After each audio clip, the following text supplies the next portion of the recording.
Everyone, আজকে তোমাদের সঙ্গে খুব ইম্পর্টেন্ট একটা জিনিস শেয়ার করব। তোমরা এই ভিডিওর মাধ্যমে অনেক কিছু জানতে পারবে। তো পুরুষের যদি শুক্রাণু কম থাকে তাহলে কি কনসিভ করা সম্ভব? হ্যাঁ বন্ধুরা, আমি বলছি কনসিভ করা সম্ভব। তোমরা এই ভিডিওটা দেখলে তোমরা জানতে পারবে যে কনসিভ করা সম্ভব। তো চলো ফুল ভিডিওটা দেখতে থাকো। আশা করছি তোমরা অনেক হেল্পফুল হবে, অনেক হেল্প পাবে এই ভিডিওর মাধ্যমে। আমারও কিন্তু হাজব্যান্ডের প্রবলেম ছিল, যেটা আমরা জানতাম না। আমরাও ডাক্তার দেখাচ্ছিলাম, তো কোনোভাবেই আমরা বেবি আসছিল না, কনসিভ করতে পারছিলাম না। তারপর ডক্টর সাজেস্ট করে যে সিমেন্ট টেস্টটা তোমরা করিয়ে নাও। তো ওটা করার পর আমরা জানতে পারি যে কিছুটা হচ্ছে শুক্রাণু কম রয়েছে, সেখানে আমাদের মেডিসিন নিতে হবে। তো সেখানে আমাদের হাজব্যান্ডকে একটা মেডিসিন সাজেস্ট করে, ও কিন্তু বেশি না, মাস 3 মতো খেয়েছিল। তারপরে কিন্তু আমরা পজিটিভ রেজাল্ট পাই।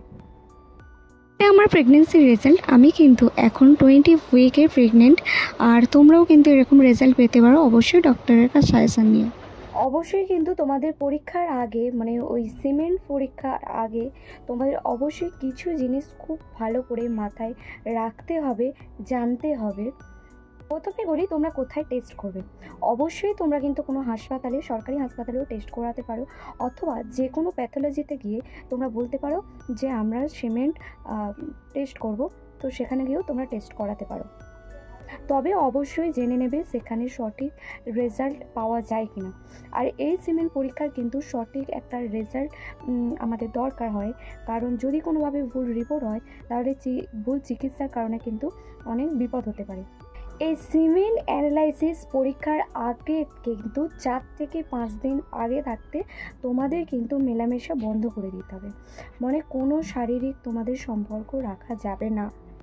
শুধু শারীরিক সম্পর্ক নয়, তোমাদের কিন্তু অবশ্যই কিন্তু হাজব্যান্ডকে এই সিমেন্ট অ্যানালাইসিস পরীক্ষার আগে কিন্তু ঠিক 4-5 দিন আগে থাকতে তোমাদের কিন্তু যৌন মিলন বা হস্তমৈথুন কোনোটা করা যাবে না।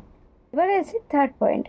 যে কোনো প্যাথোলজি থেকে তোমরা কিন্তু অবশ্যই বলতে পারো যে আমরা সিমেন্ট টেস্ট করব। অবশ্যই সেখান থেকে একটা কৌটো দেবে, সেই কৌটোটা তোমরা বাড়িতে এনেও হস্তমৈথুনের মাধ্যমে কিন্তু হচ্ছে তোমরা দিতে পারো সিমেন্টটা, অথবা তোমরা প্যাথোলজিতে গিয়ে সেখানে কিন্তু হস্তমৈথুনের মাধ্যমেই কিন্তু তোমাদের সিমেন্টটা দিতে হবে। তবে একটা কথা তোমাদের ক্লিয়ার করে বলি, এটা কিন্তু হস্তমৈথুনের মাধ্যমেই কিন্তু দিতে হবে। কোনো যৌন মিলন করার পরে কিন্তু এই সিমেন্টটা দেওয়া যাবে। আশা করছি তোমাদেরকে এটুকু বোঝাতে পারলাম। 4 পয়েন্ট, অবশ্যই কিন্তু 30 মিনিটের মধ্যে এই সিমেন্ট কিন্তু প্যাথোলজিতে পৌঁছাতে হবে। তোমরা যদি কেউ বাড়ি থেকে টেস্ট করাতে নিয়ে যাও, মানে আধা ঘন্টার মধ্যে তোমাদের কিন্তু অবশ্যই সিমেন্টটা দিয়ে আসতে হবে। এবার আছে, তোমাদের প্রশ্ন থাকতেই পারে যে আধা ঘন্টার মধ্যে কেন ওই সিমেন্টটা পৌঁছাতে বলা হয়। ঠিক আছে, তো তাদেরকে বলছি, যখন বীর্যপাত হয় তখন কিন্তু জেলির মতন একটা ভাব থাকে, সেটা কিন্তু 20 থেকে 30 মিনিটের মধ্যে ওটা কিন্তু তরল আকারে কিন্তু ধারণ করতে শুরু করে, মানে একদম কিন্তু জেলি থেকে জলের মতন হয়ে যায়। আর এটা কিন্তু 30 মিনিটের মধ্যেই হয়, আর এটা একদম স্বাভাবিক।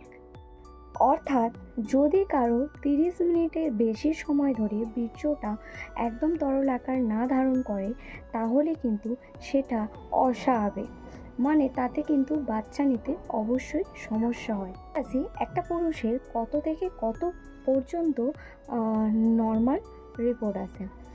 7 থেকে 2 পয়েন্ট, মানে 7.2, এটা হচ্ছে যে নর্মাল। এর থেকে আরেকটু বেশি হয় 7.8, এটাও কিন্তু নর্মাল।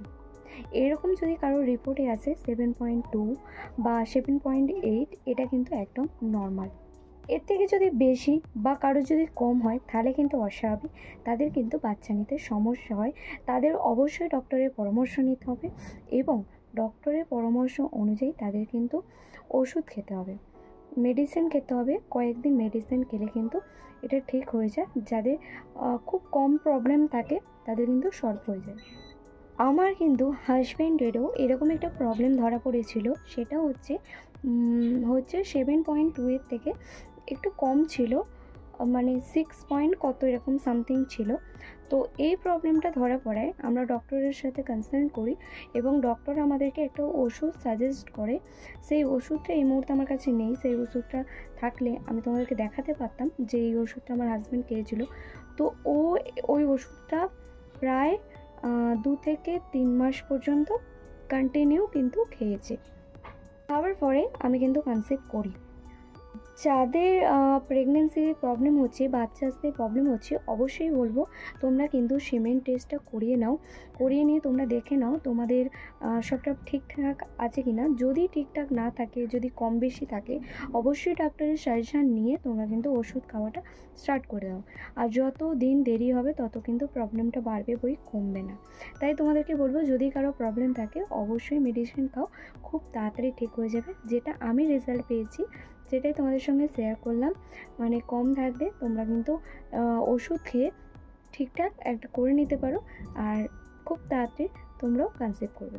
তোমাদেরকে বলবো ভয় একদম পাবে না, তোমরা ডাক্তারের কনসাল্ট করো।